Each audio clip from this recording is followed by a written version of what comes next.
National Geographic, when animals lose their biggest fear, meaning... But won't they? Absolutely will. You remember that time the CIA tried to weaponize otters? To be fair, they tried it with a lot of animals. What? Central Intelligence initiated... It's gotta be Photoshop. The CIA tried to weaponize otters. To be fair. Imagine that, though. You Nigga walk out there. Dolphin with a scope pop out They can't even see out that bitch. He just got it like that.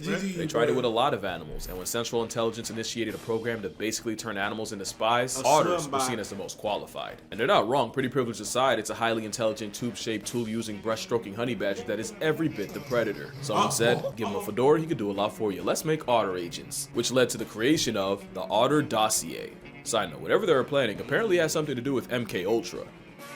You think this was inspiration behind using the platypus? Nah, I don't think it could be, but I don't think so. If you think they want, the dossier highlights some otter flexes like being able to dive 60 feet and stay under more than 5 minutes, carry objects while swimming, and climb ladders. They also found that the aggressive slinky can open zippers, turn on water taps, discreetly enter and exit boats, and even chew through a zinc sheet.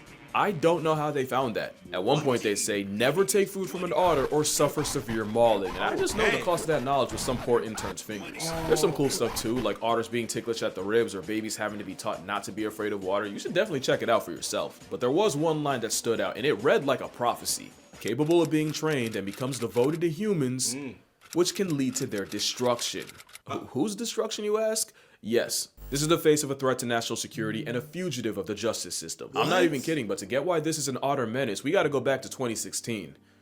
It's always 2016. A young female otter was found abandoned and orphaned and was rescued and rehabilitated by Monterey Bay Aquarium. And in 2017, Otter 723 was released back into the wilds of Santa Cruz. Researchers then got reports of a rogue otter swimming up to boats and kayaks, and sure enough, yeah, it was Lady 723. Apparently she'd been getting fish and squid handouts from local animal lovers, not realizing that being friendly with humans now meant the freeloading seafarer would never be fit for the wild, and she was captured and deemed unreleasable. But not before they realized 723 was getting attention from more than just people, cuz she was pregnant. And they weren't about to make the same mistake with their daughter, and would often wear masks and ponchos, you know, looking like they just raided Darth Vader's closet, all to make certain that she wouldn't get attached to humans. She got attached to humans. And a year after Daughter 841 was released, Monterey Bay started getting calls of a surfboard jacking otter. That's right, the same otter they tried so hard to keep away from humans was now going up to humans, and when I say board jacking, it's exactly what it sounds like. And before you think she's playing, that's not a bite of play, that's a bite of purpose. Wow. Remember the zinc sheet. So after multiple calls of people sacrificing their boards to this water weasel, officials decided to capture her. But fun fact, an animal recruiter for the CIA is harder to catch than a cold in the Kalahari. They tried to relocate her for months, but every time outlaw otter slipped away. She was on the run and swim, but she would have one more plot twist for everyone. Because after being MIA for a minute, 841 was spotted again, but this time with a pup. And because of that, officials gave up on trying to catch her and instead just tried to monitor the mother. Meaning, the board beef has been renewed for at least another generation. Jokes aside, this is a problem, because you know the second she bites someone, 841's becoming a forever 404. And otter jaws are built to humble clams and sea urchins, so it probably wouldn't feel good to get clamped by one. Or 8. It's biting a shark. That otter ain't scared of nothing. Nah, bruh. What up, Antonia, the artist? What up? How you doing? Welcome in. Last September, a woman was jogging through Tanjung Aru Park in Sabah, Malaysia, when she was jumped by a pack of river otters. Keep in mind, these are the same assault sausages that can game over a gator. Maria Sela Harun was mauled for 10 minutes straight. And what was the part? What? Jumped by otters for 10 minutes that can bite through basically sheet metal. What? Her first known otter attack, and she was taken to the hospital with wounds, cuts, and like a certain CIA agent, a lifelong distrust of otters. The director of wildlife said that the otters had always been around and were never known to be aggressive, but he also said something interesting that I almost missed, that this sudden switch up could be caused by the ill-intentioned goodwill of people. But that was all the way in Malaysia. You don't really have to worry about that over here. The same month, a river otter mauled a child and even dragged him underwater, except this time, it was in Seattle. Now, not to victim blame, but if there's infinite realities, and there's at least one where little Timmy had it coming. Who's to say these stories aren't just media plans from so many anti-otter propaganda? Maybe the otter's not being fairly represented. I'm not trying to spread misinformation. That'd be an otter travesty, which is why I'm working with Ground News. Otter travesty. News is an app and website. Ground News basically 4 stories. I'm laying it. I was filling the script subscription, casual geo, scanned the QR codes, eyed by people, and ultimately got too comfortable with people. Her daughter likely also got handouts from humans. And Maria Cela got jumped by an onslaught of otters in a park where people were likely already regularly feeding them. Now don't get me wrong, it's still a warmongering, waterproof Wolverine weaponizing the power of plurality. But it seems they don't really become a threat until they lose their fear of humans. Yeah. You ever hear of human arrogance? Probably not, because I just made it up. Human arrogance is walking in a forest scared, whole time the forest is scared because you're in it walking. The whole they're more afraid of you than you are of them, that's real, and it's scientifically proven. Some other bears will purposely raise their kids closer to humans, knowing the best male bear repellent is proximity to people. Jacob and Tibu were two lions that made a record-breaking 1-mile swim through croc and hippo-filled waters. I actually talked about it in the last video. What I didn't tell you is they both could have taken the much easier land bridge across, but that would have involved coming into contact with humans, and apparently they'd rather run the aquatic gauntlet in the dark than risk a run-in with a bipedal pale ape. But, you know, speaking of lions, it's scientifically proven that animals are more terrified of us than a literal 400-pound maned population control. In an experiment led by Professor Leanna Zanet, scientists planted hidden camera speakers near watering holes that would automatically get triggered every time an animal got close. Basically, they'd be recording different animals' reactions to the sound of lions versus people speaking the local tongue. And with lions preferring to ambush prey near watering holes, you'd expect a growl to send any creature running for the hills. Instead, 95% of the animals recorded were more afraid of the sound of humans than a stalking lion. Animals that included giraffes, impala, kudu, leopards, and even chronic lion Chutoy the hyena packed it up faster when they... Bro, it's nuts. It's nuts. It's nuts, bro. Because you got to think about it, bro. Well, you experienced it when you was in Why the Africa. fuck did I experience how it? lions are. Because you was in I do, Messiah. I appreciate the sub. Okay, bro. But look, I'm just saying, like, when you think about it, bro, it's so much shit out there that can just kill us. Easily. Easily, and like, bro. when they lose the fear of us and they realize it, it's over. That's why you gotta keep that blick on you, bro. Hey, think about how many stories we've heard just from him of them losing the fear. Right? Like, you know what? What if I just don't? What if I just stand up? Yeah. The only animal that didn't was the literal biggest one alive with toenails. Even during dry season, animals typically evacuated 40% faster hearing humans compared to if it was a hypothetical predator. Because to a majority of animals, we are the predator. But to me, the craziest part of the experiment was the reveal that animals were more fearful of people just speaking than the sounds of literal gunshots and hunting dogs. Meaning it's gotten to the point where people see the mere presence of a human more threatening than the sounds of someone actually getting put on a shirt. So you know when an animal has zero fear of humans, something is very wrong. It usually only has one outcome, and no one... That is still crazy. Bro, the pig that motherfucker was walking down is insane. And, bro, off the street. Bro, he lying. Bro, that is a murder machine. Hey, you just walking down the street with it. one showed that more than Freya. Freya was actually a walrus, famous for appearing in Oslo Fjord, Norway, several hundred miles south of where you'd expect a giant Arctic blubber ball. She was the first walrus in the Netherlands in 23 years, and pictures would go viral of her lounging on and sometimes sinking boats. And with her being friendly enough to approach people, the walrus would become a national and then international figure and was given her name. But you already know we can't have nice things. Freya didn't fear humans, and unfortunately the feeling was mutual, with crowds of people getting way too close to her, people trying to swim with her, and even at some point pelting stuff at her. Officials tried warning the public of, the health risks of playing with a 1,300-pound ship or towering tusk seal, but even after Freya literally chased a woman into water, of course nobody listened.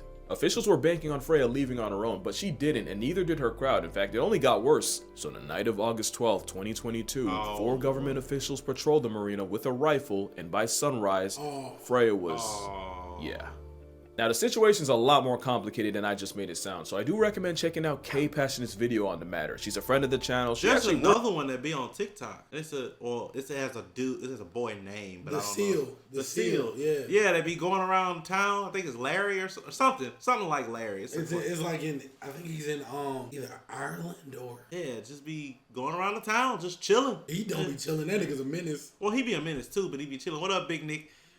Works with walruses, and I feel like she's a little more qualified than, internet backwards hat guy.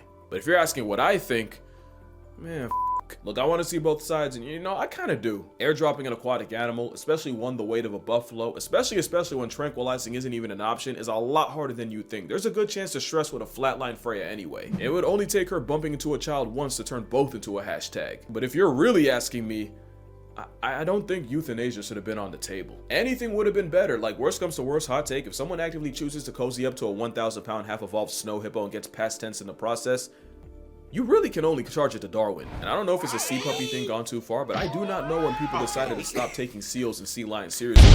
They just blurred, bro. It's not DLK, it's Leo.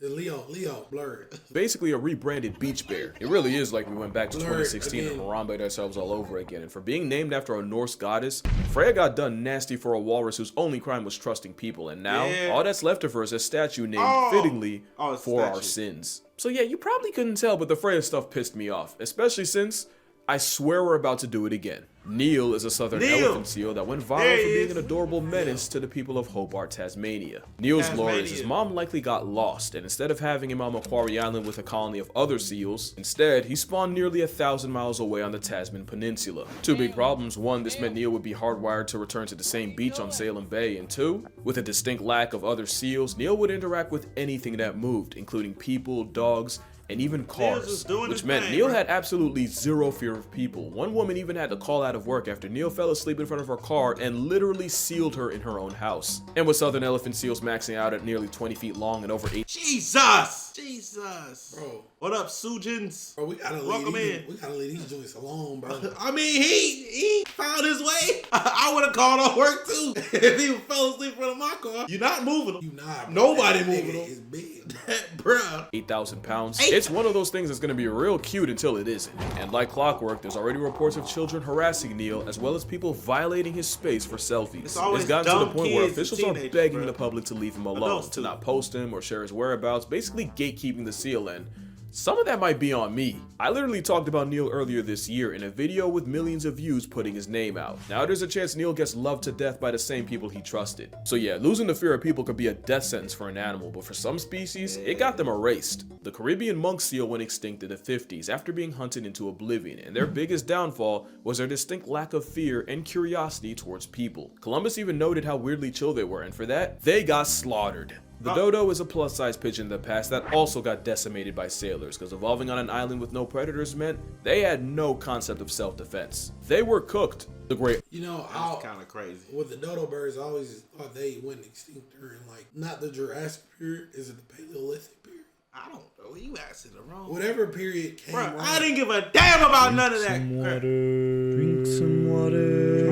We need that now, bro. Drink some water. We got something right. Why y'all need that now, bro? Anyway, yeah, you thought they went extinct, like further back. Emotional damage. I was just saying I ain't pay attention to that. I paid just enough attention to pass the test. Somehow I was in honors. I don't know how, but hey, maybe even without caring, I was just a little bit more advanced. That explains it, Aaron. That explains a lot. Let's think about it. Pivot. You know how you get on the internet? TikTok to be exact, and you be like, damn, there's a lot of dumb people out there. We are reacting to stuff. It's a lot of dumb people out, right? I'm like, how is it the average so dumb? Feel me? Then I realized I made it to honors class without even trying. So put that into perspective for everybody else, and you too. No, I failed out. I didn't want to be there. That's what I'm saying. You was there, and you didn't even give a fuck. Bro. You had black people in your honors classes? Yeah. I did. Well, they just screwed you. Well, bro, your class was probably just. I was with all the whites. It wasn't the cool whites either. It was the. Yeah, bro. You know what I'm saying? I was like, get me out of here. My mom didn't get it, bro. I'm like, bro, get me. These niggas talk about they just got a car and they freshmen. Yeah. Bro, get me out of here. Nigga, our life is bad. Like, please. Our life is too bad to be hearing these conversations. Nigga, like, my dad taking us to the Bahamas. I'm like, bro, I'm in this bitch. Bro, get me out of these classes, bro. Jeez, I remember in middle school, I was in freaking, I was competing in the, Nesby? What? National Society of Black Engineers? No. Like, what was the competition? Well, one of them was a calculator thing. AP. Not AP. It was literally competition. Yeah. And you would stay after school. I think they had a class for it. And you would go and compete. Yeah. I was competing in that shit. I'm like, why the fuck am I here, bro? He's like, you're so smart. But the dude that was over, it's like, you gotta do it. I'm like, all right, bro. And I was literally winning. But no, it wasn't STEM. It's a specific name for it. I'll find out after this video. Bro, I literally, like, I was in National Society for Black Engineers, like, in middle school. UIL! That's what it was. It was UIL. I was with, like, in 7th grade, I was with the high school freshmen and sophomore. Like, that's how advanced I was. And I was like, bro, like, I hate this shit. Because when I went to high school, bro, it was like, it ain't nobody black here. I'm like, yeah, bro, bump this. They had me in the math UIL, theater UIL. I was in theater UIL. They had had poetry and they had all different kind of little shits. I'm like, bro, I want to do this shit. No, you gotta do it, bro. It was a black dude that was running it at King. You gotta do it, bro. You just Mikey, it was so nice to see you at the zoo today. Bitch. I'm glad I got a pic of you holding a brown hot dog. We just gonna continue the video. Why is you making that face? Auk, which isn't a penguin, also famously had no fear of humans, and after going from 6 million in numbers to nothing in about 300 something years, yeah, we gave them every reason to. There was even an account of 2 ships murking 1,000 auks in only half an hour. And believe it or not, it's still happening. The harpy eagle's a popular target for poachers since they'll often just sit on a perch and let them approach. Also, being big enough to be confused for a fursona means some people will just shoot it out of curiosity. So yeah, animals need to be afraid of humans. But what can you do about that? Well, shoot people. You can shoot people. Don't. In GTA, you can like get Call of Duty, and you could just like type beat. Okay. Is that a coyote? Quick pop quiz. You're being stared down by a coyote. Should you A, make yourself look bigger, B, spray him with water, C, cause an absolute fucking scene, or D, put the fear of God in Wiley? Well, if you picked any one of these, you're wrong. It's actually E. Yes. You see, in college, hazing is something that gets fraternities shut down. In the wild, hazing is scaring an animal enough to factory reset its behavior and make it want to avoid anything human. Obviously, there are exceptions, like if the coyote's hurt, sick, or with kids, then you want to fall back because they might just call your bluff. It's not to hurt them, quite the opposite. Making them prejudiced towards people is the nicest thing you could do for them. Because when you feed a wild animal, you're almost certainly marking them for death. And sometimes it's not just theirs. Okay. Let's do this one last time. Baboons in Cape Town have gotten bold enough to mug women and children, break into houses, and even commit carjackings. And the most likely reason was tourists kept feeding baboons until not only they became habituated with people, after associating humans with food, they started demanding it. And like with I ain't gonna lie, bro. I know like 3 niggas from the hood. Send us out there with AR. Handle that. They gonna get that shit rocked. They gonna run up on the wrong gang of 1,000. Niggas gonna send them to the Lord. What happened to little John John? They sent to the Cape Town. The hell of the baboons. The baboons got him. What happened to John John? He was in the orbit? The baboons. Yeah, man. He's something like that, bro. The baboons got him, bro. 841, this is the other side of forgetting the fear of humans. And baboons might not even be the worst offenders. Macaques in India have been living alongside humans for centuries. And not only do they get the benefit of easy food, the monkeys are also revered in Hinduism. But then you had the same issue of expectations leading to aggression, except the monkeys took it a step further. These monkeys are master pickpockets that are smart enough to recognize items of value, snatch them, and then use them as ransom. And negotiating food is the only way you get your stuff back. The smartest ones will even give your stuff back. That's crazy. I ain't gonna lie, bro. If that's me in this situation. Right. I'm on the side of a mountain. He gotta go. That's all over. Hey, look. What the fuck? Hey, I'm gonna wait till his grip loosen it up. You gotta go. I'm sitting him with the phone, bro. Check the camera. Check for camera. Wait. Why you picked him up? We not serious. We not pushing a monkey off a mountain, bro. No, you not, bro. Peter gonna come after, bro. Back one at a time, just to maximize profit. But you know, brute force works too. In 2007, the mayor of Delhi was attacked by a group of monkeys and pushed off his terrace to his death. Ironically, the only thing the macaques are afraid of is an even bigger monkey called a langur. And since owning them as pets is illegal, yep, your eyes are correct. Delhi's parliament actually hired men to cosplay as giant maracas. There's no way. There's no way. There's no way. There's no way. There's no way. There's no way. There's no way. I'm back. No, bro. No, bro. That's insane. Okay. Low hanging fruit joke. That's insane. Prodding monkeys to scare the real monkeys straight. So yeah, I'll die on the hill that feeding wild animals is killing them softly, and I would know, because I did it once. When I was 10, I started feeding squirrels at a local park, and there was one in particular that really appreciated it, to the point where he'd come up to me even when I was empty-handed. I either named him Tyler or Tyrone, I genuinely don't remember. How long you been working for the money? One day, Ty just would not stop following me, no matter where or how far I went. This rodent panhandler was on me like a homing pigeon. It was to the point where he was following me all the way home, and I wasn't allowed to have pets, and I damn sure wasn't allowed to bring pretty privileged rats off the streets, so what did I do? I I took a nut, launched it, it bounced off a reservoir. I lived next to a reservoir, by the way. It landed in the street, my guy Ty followed, and as you can guess, the story ended with one less squirrel. I was not okay. Bro! Spoiler alert for Bates Motel. Bates Motel spoiler alert if you ain't seen it. That nigga had a stray dog. He had a stray dog. His mama was like, don't feed that dog. Chill. That nigga got sad one day. He came home. He was about to cross the street to go to his house, to the motel. The dog was on the side of the motel. Oh, come. I forgot the name. I'm gonna just name it Luna. Come. You see headlights in the background. You say, no. Nigga. No. That's not the worst part.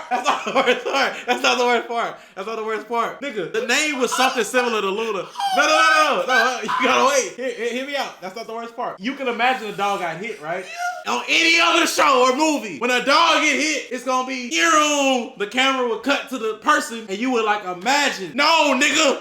The camera cut to him. He turned around like he's looking at the dog. He said, no, look. He's looking at the dog. You see him looking. He turned around so he didn't look. The camera cut to this side of him in the background. You see the dog? I said, hey, yo. Why would you show that? Why would you show that? That dog say, yo.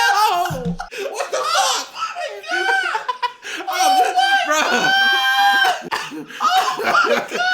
It was so fucked up.